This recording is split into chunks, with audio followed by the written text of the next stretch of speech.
Hello everyone, it's Helen from the Cup Flower Patch. Welcome on this rather grim January day.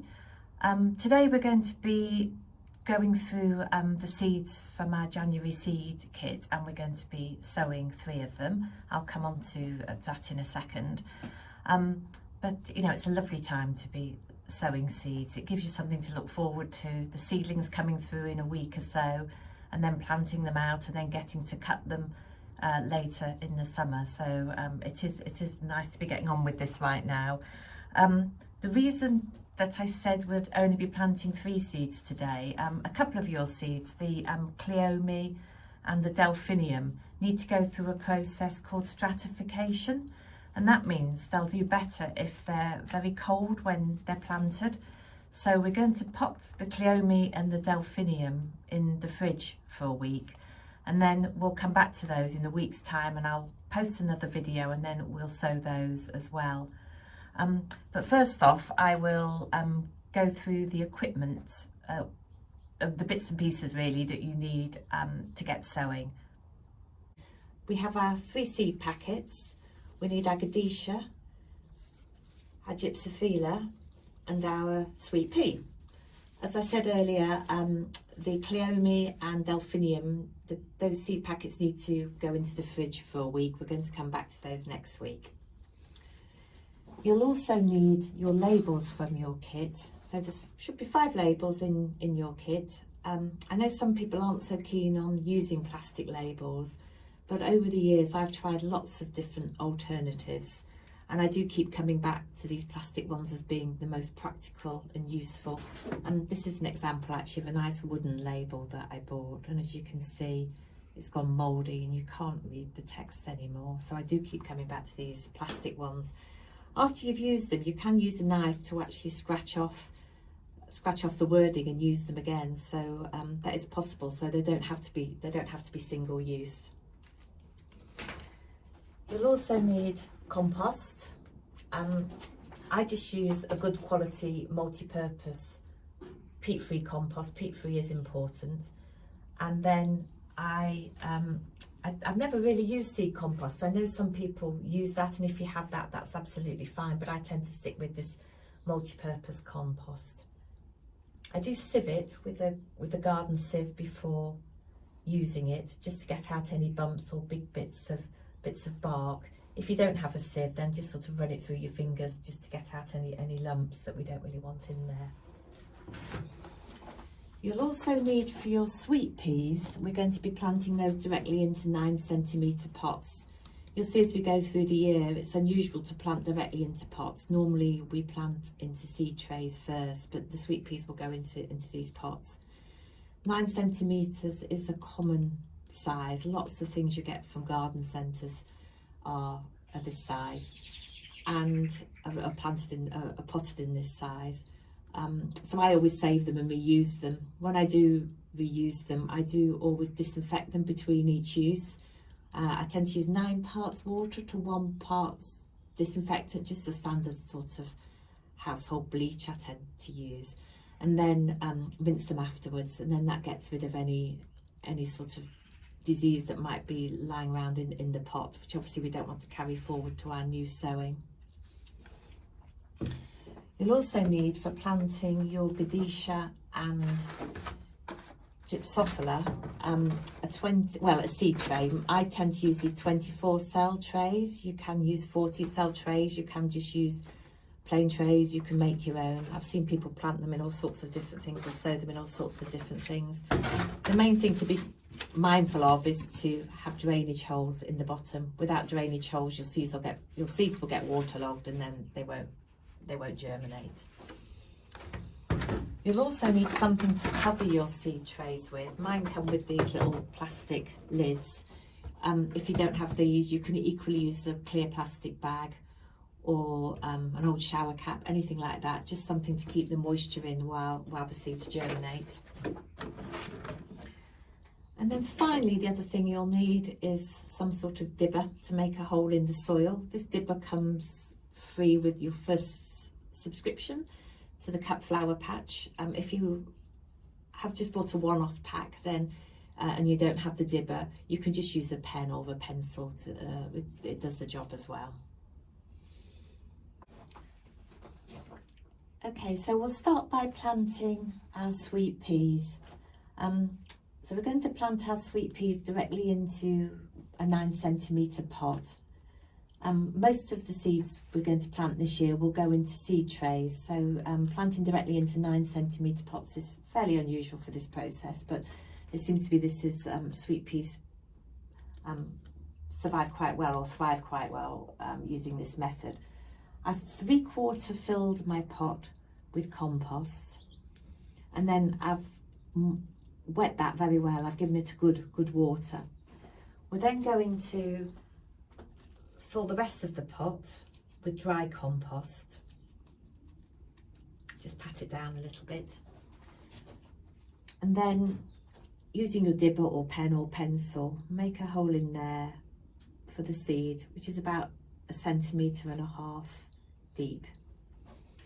Now we're going to drop the sweet pea, just one sweet pea seed, straight into there. When you look online, you will read and see lots of different advice about how to sow sweet peas. Some people, for example, recommend soaking the sweet pea overnight before you plant it, before you sow it, but I follow the advice of a company called Eagle Sweet Peas, who are a specialist sweet pea producer in Staffordshire. I bought lots of sweet peas from them and had lots of success. So I tend to follow their advice, and they recommend not doing any preparation to the seed, just planting it straight away. So I planted one seed in there. I'm now going to cover that with compost, and then you need to plant your remaining seeds. In fact, I wouldn't plant all your seeds. It's quite a common mistake, if you like, that new growers make. They tend to sow too much, and then they have more plants and more flowers than they know what to do with. So maybe plant half a dozen or a few more now, and then we can always plant some more in the spring, and that gives another opportunity for you to have another go, just for if any reason these don't work very well. Then we're going to pop some old newspaper over the top of those and pop those on the kitchen windowsill for probably around 7 to 10 days. What we're looking for are the signs of the seedlings coming through. And as soon as the seedlings come through, it's really important to take off the newspaper and pop these inside, either in a greenhouse or a cold frame, or in some sort of plastic box, anywhere where they're going to get a little bit of protection from the weather and some light. You don't need a greenhouse. There are lots of alternatives. If you just Google online, there's loads of cheap little bits and pieces you can get for keeping your seedlings in. If we don't take off the paper and don't give them enough light, then they'll become quite leggy because they're looking for a light source, so they won't grow very successfully. So that's the sweet pea. There is a next stage of what we call pinching out when the time comes, but we won't cover that today. We'll wait for these to germinate, and then we can cover that all at the same time. So now I'm going to go on to planting our gypsophlia and our godetia. I've filled this tray with compost, and I'm going to plant the gypsophlia and the godetia in the same tray. Again, I don't want to plant far more than we actually need, more seeds than we actually need. So I'm going to just use plant 12 of each, sow 12 of each. I keep saying plant, don't I, rather than sow. Once you put the compost in here, you then need to just depress it slightly to get rid of any pockets of air. I just use another seed tray to do this. There is a tool you can buy, but I don't think that's really necessary. We don't need to firm it down too much, just a little bit to get rid of that air. So to start with, I'm going to sow the gypsophlia.